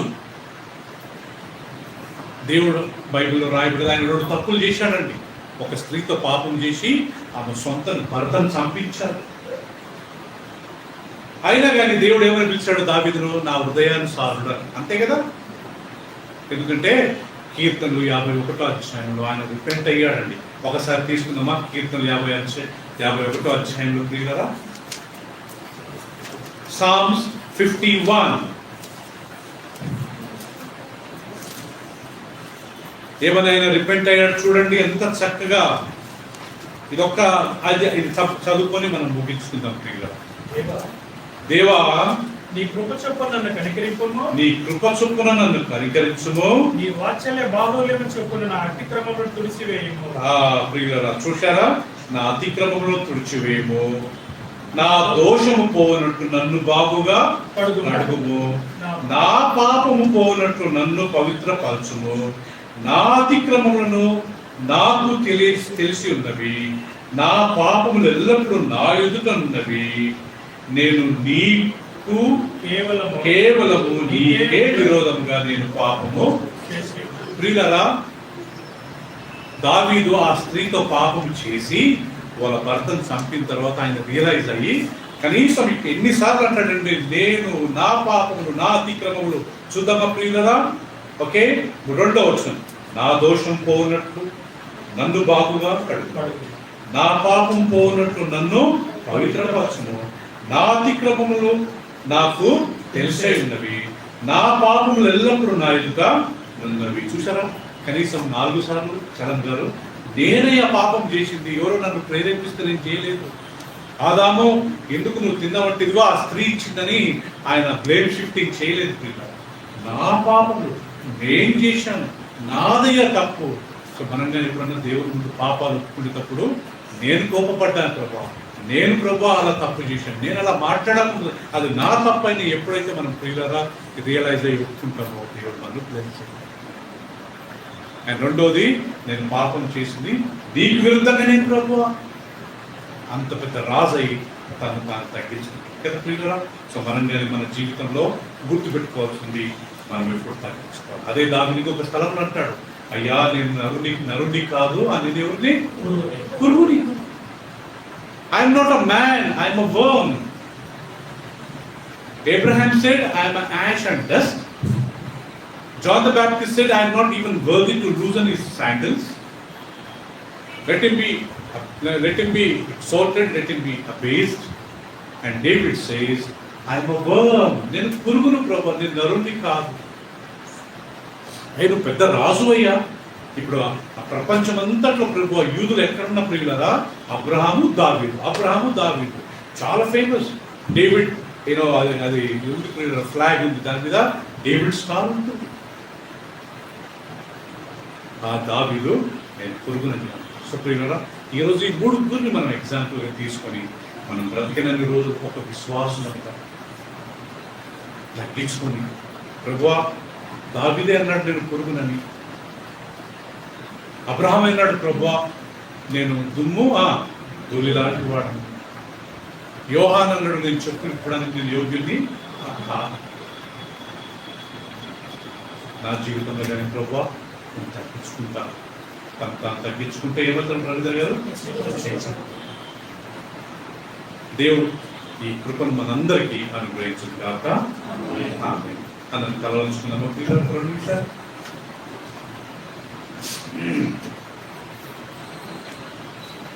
దేవుని వాక్యం ఎంత సత్యమైంది కదా ప్రియులారా, లేఖనాలు ఎంత నెరవేర్చబడతాయి కదా మన జీవితాలలో. అబ్రహాం గురించి చూసాం మనం, యాకోబు దావీదు గురించి చూసాము ప్రియులారా, బాప్తిసం ఇచ్చి యోహాను గురించి కానీ మనం చూసాము. చివరికి మనం నేర్చుకుని తను తాను తగ్గించుకునే వారు హెచ్చింపబడతారు. మన దేవుని సముఖంలో మనం తగ్గించుకున్నప్పుడు ఇదందరికీ అప్పుడు దేవుడు మనల్ని కానీ స్నేహితుడా అని పిలవచ్చు. అప్పుడు దేవుడు మనల్ని కానీ నా హృదయానుసారాన్ని పిలవచ్చు. అప్పుడు యేసుక్రీస్తు చెప్పినట్టుగా స్త్రీలు కన్నవారులలో బాప్తిసం నుంచి యోహాను కంటే గొప్పోళ్ళే లేరని యేసు ప్రభు చెప్పవచ్చు. మన డబ్బు దేవుడు మనకి ఇచ్చిన ఒక అద్దె లాంటిదంటే. Somebody said there are rental. మన ఇల్లు, మన కారు, మనకున్న ఇన్కము, మనకున్న భార్య, భర్త, పిల్లల ఇవన్నీ రెంటెడే అంట, అద్దెకిచ్చింది దేవుడు. కొన్ని రోజులు మనం ఉండి అనుభవించుకున్న తర్వాత మనం వెళ్ళాలి. అవన్నీ రోజులు మనం తగ్గించుకుంటాం. ప్రభు I'm so grateful to you, I thank you అని మనం చెప్తే మనకు ఎంతో ఆశీర్వాదం. తండ్రి అయిన దేవ, అబ్రహాం మేము ఈరోజు జ్ఞాపకం చేసుకుంటున్నాము. మాకు ఒక మంచి ఎగ్జాంపుల్గా ఆయన ప్రజెంట్ చేసినందుకు నేను దుమ్ము దూరి లాంటి వాడిని అన్నారు ప్రభు. అందుకే మీరు ఆయన నా స్నేహితుడు అని పిలిచారు. రెండవది ప్రభు, బాప్తిసం ఇచ్చి యోహాను ఆయన చెప్పులు విప్పడానికి నేను యోగ్యుని కాదని యేసు ప్రభు గురించి ఆయన చెప్పిన మాటను మేము జ్ఞాపకం చేసుకుంటాం. ఆయన హెచ్చింపబడును గాక, నేను తగ్గింపబడును గాక అని యేసుక్రీస్తు చెప్పిన మాటను మేము జ్ఞాపకం చేసుకున్నాం. అందుకే యేసుక్రీస్తు స్త్రీలు కన్న వారిలో బాప్తిసం ఇచ్చి యోహాను కంటే గొప్పవారు ఎవరు లేరని చెప్పిన మాట జ్ఞాపకం చేసుకుంటాం. మూడవది ప్రభువా, దావీదు ఆయన చేసిన తప్పును తక్షణమే ఒప్పుకున్నాడు. కనీసం 4 సార్లు నా పాపములు ప్రభు, నేను నీకు పాపం చేశాను, నేను నీకు విరోధంగా పాపం చేశాను, నేను నీ ఎదుట అపరాధం చేశాను, ఐఎమ్ సారీ, నీకు విరుద్ధంగా పాపం చేశాను, నేను నరుణ్ణి కాదయ్యా, నేను పొరుగును ప్రభు. Thank you so much. ఈ 3 ఎగ్జాంపుల్స్ మాకు నేర్పించారు. మాకు ఇచ్చినంత ఏమై ఉన్నాము మేము నీ కృప ద్వారా ఉన్నాం. మేము అంతవరకు నీ కొరకు జీవించే కృపని బట్టి బ్రతికిన రోజులు సొసైటీలో మనుషుల ముందు నీ ముందు మమ్మల్ని మేము తగ్గించుకునే భాగ్యాన్ని మాకు దాచి నీకు వందనాలు చెల్లిస్తూ క్రీస్తు పేరిట ప్రార్థించి వేడుకుంటున్నాం మా తండ్రి. చెద్దవ గట్టిగా ఆమేన్.